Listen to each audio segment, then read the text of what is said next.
दरिंदगी की इंतहा, पुलिस की लापरवाही, एससी से तीनों आरोपी रिहा, गम और गुस्से में परिचय।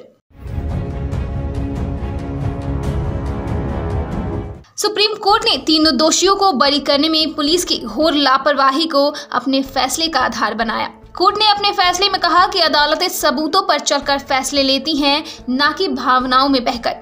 सुप्रीम कोर्ट ने अपने फैसले में कहा कि आरोपी को अपनी बात कहने का पूरा मौका नहीं मिला।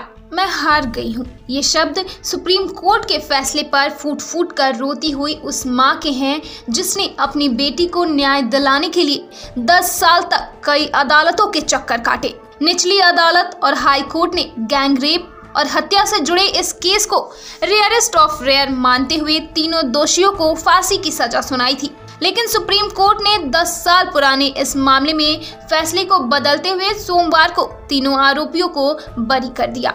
दिल्ली का 10 साल पुराना छावला रेप केस एक बार फिर चर्चा में है। वजह सुप्रीम कोर्ट का फैसला।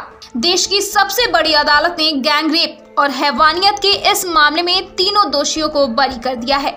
इस फैसले को सुनकर हर कोई हैरान रह गया। पीड़िता की मां ने सुप्रीम कोर्ट के फैसले को अपनी हार बताया। उन्होंने कहा कि मैं हार गई। उनका कहना है कि इस फैसले के इंतजार में हम जिंदा थे, लेकिन अब हार गए। हमें उम्मीद थी कि सुप्रीम कोर्ट से उनकी बेटी को इंसाफ जरूर मिलेगा, लेकिन इस फैसले के बाद अब जीने का कोई मकसद ही नहीं बचा। सुप्रीम कोर्ट ने तीनों दोषियों को बरी करने में पुलिस की घोर लापरवाही को अपने फैसले का आधार बनाया। कोर्ट ने अपने फैसले में कहा कि अदालतें सबूतों पर चलकर फैसले लेती हैं, न कि भावनाओं में बहकर। सुप्रीम कोर्ट ने अपने फैसले में कहा कि आरोपियों को अपनी बात कहने का पूरा मौका नहीं मिला। सुप्रीम कोर्ट ने रेयरेस्ट ऑफ रेयर कहे जाने वाले इस मामले में तीनों दोषियों को बरी कर दिया है। सुप्रीम कोर्ट का यह फैसला सवालों में है।